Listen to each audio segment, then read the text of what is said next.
My name is Mark Mitchell, and I'm a mortgage broker in London, Ontario. Today I want to briefly go over the federal budget that was released yesterday by the Government of Canada. We've gone over a few times in this channel what was expected out of the budget and whether or not it would help to cool Canada's real estate market, as we've seen record gains in the past year. More specifically, the London, Ontario real estate market has seen monumental gains in the past year. And there were a lot of people worried that the budget would introduce cooling measures that would at least slow down the price increases that we're seeing in London's real estate market.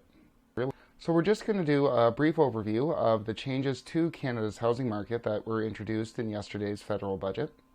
And then we'll see if any of those changes are likely to have an effect on London's real estate market. In the lead up to the release of the federal budget yesterday, multiple banks and key stakeholders had made predictions and suggestions as to what they thought the government should do.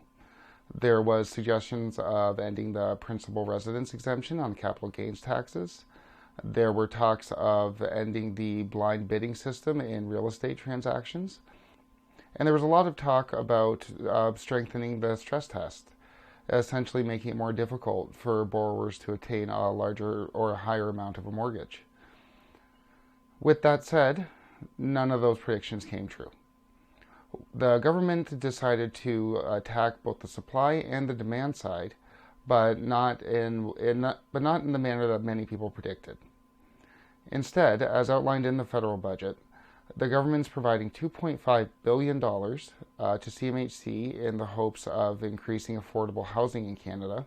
And the idea is that that should help increase the amount of supply, which would help cool real estate prices. They're also looking to invest in vacant office space, converting them into rentals, which again will create more supply of housing, thereby bringing down the price of houses in Canada. So while increasing supply with the $2.5 billion investment, the government's also seeking to reduce demand for housing. They're doing this by introducing what's essentially a foreign buyer's tax, which you probably heard of, as there was one introduced in Toronto and in Vancouver a few years ago.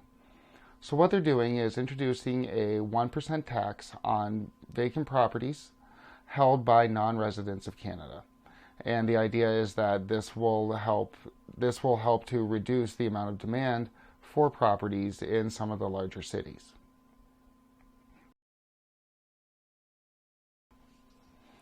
So what effect will this have on London's real estate market? Probably not a whole lot. As we said, they didn't change the principal residence exemption, which would have had probably would have had a large effect on London's real estate, as it would have made people much less likely to sell their homes. They didn't end the blind bidding system, which again we've seen with all of the over-ask pricing in London. An end to that blind bidding system probably would have helped to at least slow down the drastic increases in real estate prices in London. And finally, they didn't even talk about the stress test. So many people have been worried about the banks overextending themselves and borrowers overextending themselves, paying these very, very high prices for real estate in London, but they didn't touch the stress test whatsoever. Now, the investment into affordable housing could definitely help increase the supply of housing in London, but the federal budget did not really outline which cities, which provinces were getting how much, and specifically how much affordable housing would be purchased. So it just kind of outlined how much money was going towards that. So it's not clear as of yet whether or not that investment will help lower the demand and increase the supply in London's real estate, but it's highly unlikely that we're going to get a large portion of that $2.5 billion.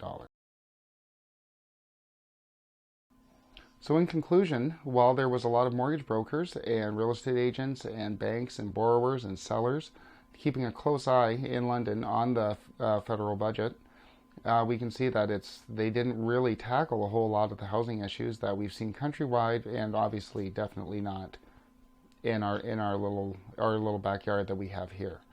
So it's not a whole lot of changes coming down the pipe that you're going to see any drastic changes in London. But time will tell, and we'll see what happens in the future as the budget rolls out, and whether or not they're going to tackle housing in sort of a separate attempt rather than the budget. If you like this video, please do click like and subscribe, and we'll have more updates on London's real estate and the mortgage market and how those two sort of interact.